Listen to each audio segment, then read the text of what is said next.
Hello everyone, welcome in Mahi's kitchen and home.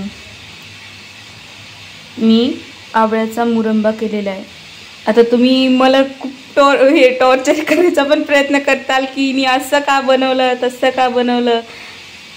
Me G regular recipe असायची ना त्याच्या according मी खरंच तसंच बनवायचे आणि माझा पाक असा पातळ फक्त चिकट असाच असायचा, असा घट्टसर आणि आवळे व्यवस्थित शिजलेले त्याच्यात व्यवस्थित मुरलेले असा कधीच नसायचा। त्याच्यामुळे काय व्हायचं की थोडा दिवस ते टिकायचं पण त्याच्यानंतर काही दिवसांनी त्याला बुरशी यायची। ती बुरशीमुळे ते सगळे बनवलेली सगळी मेहनत, एक तर ते आवळे शिजवा, त्याला कट करा, व्यवस्थित सगळं बघा, त्याला चिरा करा, तितकी मेहनत करून पण असं व्हायचं। तर मग मी त्याचा व्यवस्थित शोध घेतला कसं एक्झॅक्ट बनवायचं वगैरे, तर ते सगळं काही केलं। आता मी बनवून नाही दाखवलं कारण हे माझं आफ्टर एक्सपेरिमेंट होतं की नेमकं कसं होत असतं म्हणून। आता ह्याच्यात खूप सारा पाक दिसतोय। जेव्हा आणखी आवळे आम्ही आणणार तर ते थोडे शिजवले की ह्याच्यात मुरण्यासाठी घातले, झालं काम। आणि पाक वगैरे असं घट्ट आहे तर मग ते खराब पण नाही होणार। आता ह्याच्यात मी काय जेव्हा स्टोअर करणार मी एखाद्या डब्यामध्ये तसं खूप भरगच्च पाक असं घट नाही स्टोअर करणार।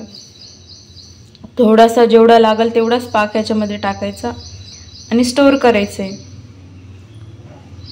तर मी सर्व आवळे आणि त्याच्यामधला पाक सगळा असं स्टोअर केलेला आहे। इथं पाणी नाही आहे, ह्याच्यात आतमधलंच आहे, पाकाचे छिटे आहेत थोडे थोडे।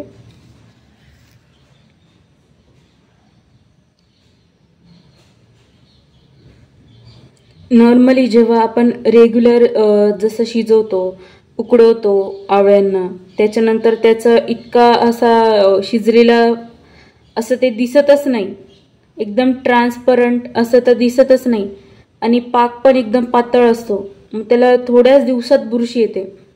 याचं खरंच प्रॅक्टिकल खूप वेळा करून बघितलं आणि मग व्यवस्थित माहिती घेऊन नेमकं कसं करायचं माझ्या आईशी पण म्हणजे त्याबद्दल विचारलं केलं।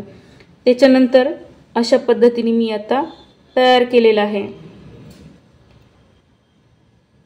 आता ह्याला मुरायला कमीत कमी एकदम परफेक्ट मुरण्यासाठी 4 ते 5 दिवस लागतात आणि अशा पद्धतीने त्याला बनवण्यात आलं आणि स्टोअर करण्यात आलं, त्याच्यामुळे हे जास्त काळ त्याला टिकून राहू शकतं। 1 महिनाभर तरी आरामशीर टिकून राहू शकतं, त्याला बुरशी वगैरे पण येणार नाही। Thank you for watching.